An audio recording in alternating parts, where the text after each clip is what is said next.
എല്ലാവർക്കും നമ്മുടെ പുതിയ വീഡിയോയിലേക്ക് സ്വാഗതം. ഇന്നത്തെ നമ്മുടെ റെസിപ്പി രാവിലേക്ക് നമുക്ക് ഗോതമ്പ് പൊടി വെച്ചിട്ട് നല്ല സൂപ്പർ ടേസ്റ്റി ആയിട്ട് ചെയ്തിട്ടെടുക്കാൻ പറ്റിയ ഒരു ഈസി ബ്രേക്ക്ഫാസ്റ്റ് ആണ് കേട്ടോ. വളരെ സിമ്പിൾ ആയിട്ട് നമുക്ക് ചെയ്തിട്ടെടുക്കാൻ പറ്റിയ ഒരു സൂപ്പർ ബ്രേക്ക്ഫാസ്റ്റ് ഐറ്റം തന്നെയാണ്. അപ്പം നമുക്ക് വേഗം തന്നെ ഇതെങ്ങനെയാണ് തയ്യാറാക്കുന്നതെന്ന് ഒന്ന് കണ്ടു നോക്കാം. കൂടാതെ ഈ ഒരു വീഡിയോ കണ്ടുകൊണ്ടിരിക്കുന്ന സമയത്ത് നിങ്ങൾക്ക് ഇഷ്ടപ്പെടുവാണെങ്കിൽ മറക്കാതെ തന്നെ ആ ഒരു ലൈക്ക് ബട്ടണും കൂടി ഒന്ന് ക്ലിക്ക് ചെയ്യണേ.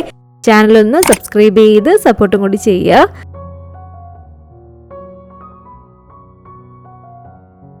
അപ്പോൾ ആദ്യം തന്നെ നമുക്ക് ഇതിലേക്ക് വേണ്ടത് ഇതുപോലെ ഗോതമ്പ് പൊടിയാണ്.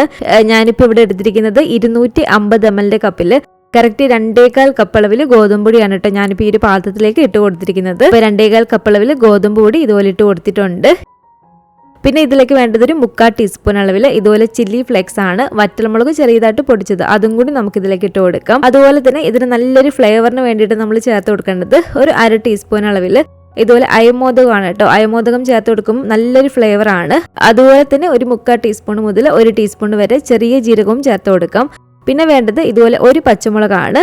അത്യാവശ്യം മീഡിയം വലിപ്പമുള്ള ഒരു പച്ചമുളക് ഇതുപോലെ കട്ട് ചെയ്തത് ഞാൻ ഇതിലേക്ക് ഇട്ട് കൊടുത്തിട്ടുണ്ട്. പിന്നെ വേണ്ടത് 1 ടേബിൾ സ്പൂൺ അളവിൽ ഇഞ്ചി വെളുത്തുള്ളി പേസ്റ്റ് ആണ് കേട്ടോ. അതുപോലെ തന്നെ ഇതിലേക്ക് ആവശ്യത്തിനുള്ള ഉപ്പും കൂടി നമുക്ക് ഇട്ട് കൊടുക്കാം. ഇനി ഇതിലേക്ക് മെയിനായിട്ട് വേണ്ടത് ഇതുപോലെ ചെറിയൊരു 3 ഉരുളക്കിഴങ്ങ് നന്നായിട്ട് ഞാനൊന്ന് പുഴുങ്ങിയെടുത്ത് വെച്ചിരിക്കുന്നതാണ് കേട്ടോ. കറക്റ്റ് എല്ലാ ഭാഗവും ഒരേപോലെ നന്നായിട്ട് വേകുന്ന രീതിയിൽ നമ്മളൊന്ന് ഉരുളക്കിഴങ്ങ് പുഴുങ്ങിയിട്ട് എടുക്കുക. ഇതുപോലത്തെ ചെറിയ ഉരുളക്കിഴങ്ങാണെങ്കിൽ 3 വരെയൊക്കെ എടുക്കാം. അത്യാവശ്യം നല്ല വലിപ്പമുള്ള ഉരുളക്കിഴങ്ങാണെങ്കിൽ 1 മാത്രം എടുത്താൽ മതി. ഉരുളക്കിഴങ്ങിന്റെ അളവ് കൂടിയും പോകരുത്. ഇനി ഉരുളക്കിഴങ്ങ് ഒട്ടും തന്നെ കട്ടകളില്ലാതെ നന്നായിട്ടൊന്ന് ഉടച്ചിട്ടെടുക്കോ, അല്ലെങ്കിൽ നമ്മൾ ഇതുപോലെ നന്നായിട്ടൊന്ന് ഗ്രേറ്റ് ചെയ്തെടുക്കുകയോ ചെയ്യുക. ഗ്രേറ്റ് ചെയ്തെടുക്കുമ്പോൾ ഒട്ടും തന്നെ കട്ടകളൊന്നും വരത്തില്ല. അപ്പം നന്നായിട്ട് ഞാനിവിടെ നിന്ന് ഗ്രേറ്റ് ചെയ്തെടുത്തിട്ടുണ്ട്. അപ്പോൾ ഇതുപോലെ നന്നായിട്ട് ഗ്രേറ്റ് ചെയ്തെടുത്തിരിക്കുന്ന ഈ ഒരു ഉരുളക്കിഴങ്ങ് നമുക്കിതിലേക്ക് ഫുള്ളായിട്ട് തന്നെ ഇട്ട് കൊടുക്കാം. അതുപോലെ തന്നെ ഒരു 1.5 ടേബിൾ സ്പൂൺ അളവിൽ ഇതുപോലെ മല്ലിയില ചെറിയതാക്കി കട്ട് ചെയ്തതും കൂടി ഇട്ട് കൊടുക്കുകയാണ്.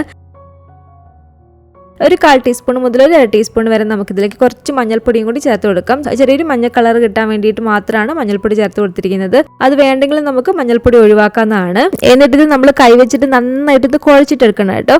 നല്ല പോലെ തന്നെ നമ്മൾ കൈവച്ചിട്ട് ഇതെല്ലാം കൂടി ചേർത്തൊന്ന് മിക്സ് ചെയ്തിട്ട് എടുക്കുക. നന്നായിട്ട് ഇതുപോലെ കൈവച്ചിട്ട് നമ്മളിതെല്ലാം കൂടി ചേർത്തൊന്ന് മിക്സ് ചെയ്ത് എടുത്തതിന് ശേഷം നമ്മളിത് കുറച്ച് വെള്ളം ഒഴിച്ച് കൊടുത്തിട്ട് ഈ ഒരു ബാറ്റർ ഒന്ന് റെഡിയാക്കിയിട്ട് എടുക്കണം. അതായത് ഈ ഒരു ബാറ്റർ ഒരുപാടങ്ങ് ലൂസ് ആകാനും പാടില്ല, എന്നാൽ ഒരുപാടങ്ങ് കട്ടിക്കുമല്ല. അത്യാവശ്യം ചെറിയൊരു തിക്കായിട്ട് ഇരിക്കുന്ന ഒരു രീതിക്ക് വേണം നമ്മൾ ഈ ഒരു ബാറ്റർ റെഡിയാക്കി എടുക്കാൻ വേണ്ടിയിട്ട്. അപ്പോൾ ഇതുപോലെ കുറച്ച് വെള്ളം ഒഴിച്ച് കൊടുത്തിട്ട് ഒരു വിസ്ക് വെച്ചിട്ടോ അല്ലെങ്കിൽ ഒരു തവി വെച്ചിട്ട് നന്നായിട്ട് നമ്മൾ ഒട്ടും തന്നെ കട്ടകൾ കാണരുത് കേട്ടോ. ഒട്ടും തന്നെ കട്ടകളില്ലാതെ വേണം നമ്മളിത് മിക്സ് ചെയ്തിട്ട് എടുക്കാൻ വേണ്ടിയിട്ട്. അപ്പോൾ ഇത് കണ്ടില്ലേ, ഒട്ടും തന്നെ കട്ടകളൊന്നും ഇല്ലാതെ ഇതുപോലെ നന്നായിട്ട് ഞാനൊന്ന് മിക്സ് ചെയ്ത് ഇവിടെ എടുത്തിട്ടുണ്ട്. ഇത് കണ്ടില്ലേ, ഈ ഒരു പാകത്തിന് വേണം നമ്മുടെ ഈ ഒരു ബാറ്ററി ഇരിക്കാൻ വേണ്ടിയിട്ട്. ഒരുപാടങ്ങ് ലൂസും അല്ല ഈ ഒരു മാവ്, എന്നാൽ ഒരുപാടങ്ങ് കട്ടിക്കുമല്ല. അത്യാവശ്യം ഇത് കണ്ടില്ലേ, ഈ ഒരു കട്ടിക്കാണ് നമ്മൾ ഈ ഒരു ബാറ്റർ റെഡിയാക്കി എടുക്കേണ്ടത്. ഈ ഒരു സമയത്ത് ഇതിൻ്റെ ഉപ്പൊക്കെ നോക്കിയിട്ട് കുറവുണ്ടെങ്കിൽ ചേർത്ത് കൊടുക്കുക. ഇതിലിപ്പോൾ എല്ലാം കറക്റ്റ് ഒരു അളവാണ്. ഇതിനെ നമ്മൾ റെസ്റ്റ് ചെയ്യാനൊന്നും വെക്കേണ്ട ആവശ്യമില്ല കേട്ടോ. ഇപ്പം തന്നെ നമുക്ക് ചുട്ടിട്ടെടുക്കാം. ഇതുപോലെ ഈ ഒരു പാനിലേക്ക് ഞാൻ കുറച്ച് ബട്ടർ ഇട്ട് കൊടുക്കുകയാണ്. ഞാനിപ്പോൾ ഇത് ചുട്ടിട്ടെടുക്കുന്നത് ബട്ടറിലാണ്. ഇത് നെയ്യിൽ വേണമെങ്കിൽ നിങ്ങൾക്ക് ചുട്ടിട്ടെടുക്കാം. നെയ്യിൽ ചുട്ടിട്ടെടുക്കുമ്പോൾ കുറച്ചും കൂടി നല്ലൊരു ടേസ്റ്റാണ്, നെയ്യുടെ ഒരു ഫ്ലേവർ ഇഷ്ടമുള്ളവർക്ക്. അതുപോലെ തന്നെ ഓയിലും വേണമെങ്കിൽ ഒഴിച്ചു കൊടുക്കാം കേട്ടോ. ഞാനിപ്പോൾ ഇവിടെ ബട്ടറാണ് എടുത്തിരിക്കുന്നത്. അതും ഉപ്പില്ലാത്ത ബട്ടർ വേണം നമ്മൾ ഇതിലേക്ക് എടുക്കാൻ വേണ്ടിയിട്ട്. എന്നിട്ട് ഇതുപോലെ ഒരു തവിയോളം മാവ് ഒഴിച്ച് കൊടുത്തിട്ട് പതിയെ ഒന്ന് പരത്തി കൊടുക്കുക. ഇതുണ്ടല്ലേ, ഈ ഒരു കട്ടിക്ക് തീരെ അങ്ങ് നൈസാക്കണ്ട. അപ്പോൾ ഇതുപോലെ പരത്തി എടുത്തതിന് ശേഷം ഒരു മീഡിയം ടു ലോ ഫ്ലെയിമിൽ വെച്ച് കൊടുത്തിട്ട് നന്നായിട്ട് നമ്മളിതൊന്ന് കുക്ക് ചെയ്തിട്ടെടുക്കുക. ഇതിൻ്റെ മുകളിലേക്കും കുറച്ച് ഞാൻ ബട്ടർ ഒന്ന് ഒഴിച്ചു കൊടുത്തിട്ടുണ്ട്. അതിൻ്റെ എല്ലാ ഭാഗവും നന്നായിട്ടൊന്ന് മൊരിഞ്ഞ് കിട്ടാൻ വേണ്ടിയിട്ട് നന്നായിട്ട് നമ്മളിതൊന്ന് മൊരിച്ചിട്ടെടുക്കണം കേട്ടോ. അപ്പോഴാണ് ഇത് കഴിക്കാൻ നല്ലൊരു ടേസ്റ്റ്.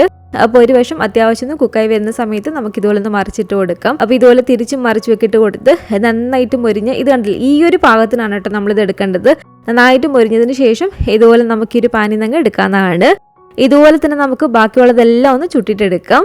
അപ്പോൾ വളരെ സിമ്പിളായിട്ട് നമുക്ക് ചെയ്തിട്ടെടുക്കാൻ പറ്റിയ, മാവ് കുഴയ്ക്കുകയും പരത്തൊന്നും ചെയ്യാതെ തന്നെ ഇതുപോലെ മാവ് കോരി ഒഴിച്ചിട്ട് നമുക്ക് ചെയ്തിട്ടെടുക്കാൻ പറ്റിയ നല്ല സൂപ്പർ ടേസ്റ്റി ആയിട്ടുള്ള ആലു പറാട്ട ഇവിടെ റെഡി ആയിട്ടുണ്ട്. അപ്പോൾ പലർക്കും അറിയാവുന്ന ഒരു റെസിപ്പി തന്നെയായിരിക്കും. അപ്പോൾ അറിയാത്തവരുണ്ടെങ്കിൽ തീർച്ചയായിട്ടും ഒന്ന് ട്രൈ ചെയ്ത് നോക്കുക കേട്ടോ. സിമ്പിളായിട്ട് നമുക്ക് ചെയ്തിട്ടെടുക്കാൻ പറ്റിയൊരു ബ്രേക്ക്ഫാസ്റ്റ് ഐറ്റം ആണ്. അപ്പോൾ ഇതുപോലെ നിങ്ങൾ ഉണ്ടാക്കി നോക്കുകയാണെങ്കിൽ തീർച്ചയായിട്ടും നിങ്ങളുടെ അഭിപ്രായങ്ങളൊക്കെ മറക്കാതെ തന്നെ നമ്മുടെ കമന്റ് ബോക്സിൽ ഒന്ന് വന്ന് അറിയിക്കണേ. അതുപോലെ തന്നെ ഈ ഒരു വീഡിയോ ഇഷ്ടപ്പെട്ടെങ്കിൽ മറക്കാതെ തന്നെ ആ ഒരു ലൈക്ക് ബട്ടണും കൂടി ഒന്ന് ക്ലിക്ക് ചെയ്യുക. നിങ്ങളുടെ ഫാമിലിയും ഫ്രണ്ട്സും ഒക്കെ ആയിട്ട് നമ്മുടെ ഈ ഒരു വീഡിയോ ഒന്ന് ഷെയർ ചെയ്ത് കൊടുക്കുക. പുതിയതായിട്ട് ഈ ഒരു ചാനൽ ആരെങ്കിലും കാണുന്നുണ്ടെങ്കിലും ഇതുവരെയായിട്ടും ഈ ഒരു ചാനൽ സബ്സ്ക്രൈബ് ചെയ്തിട്ടില്ലെങ്കിലും താഴെ കാണുന്ന ആ ഒരു സബ്സ്ക്രൈബ് ബട്ടണും കൂടി ഒന്ന് പ്രസ് ചെയ്ത് സപ്പോർട്ട് ചെയ്യണേ. കൂട്ടത്തിൽ കാണുന്ന ബെല്ലൈക്കണും കൂടി ഒന്ന് ക്ലിക്ക് ചെയ്ത് അതിൽ ഓൾ എന്നൊരു ഓപ്ഷൻ തന്നെ കൊടുക്കുകയാണെങ്കിൽ ഞാൻ പുതിയ പുതിയ റെസിപ്പികളൊക്കെ ഇടുന്ന സമയത്ത് നിങ്ങൾക്ക് അതിൻ്റെ നോട്ടിഫിക്കേഷൻ കിട്ടുന്നതായിരിക്കും. ഇൻഷാ അല്ലാഹ് വീണ്ടും നമുക്ക് ഇതുപോലെ നല്ലൊരു റെസിപ്പിയായിട്ട് കാണാം.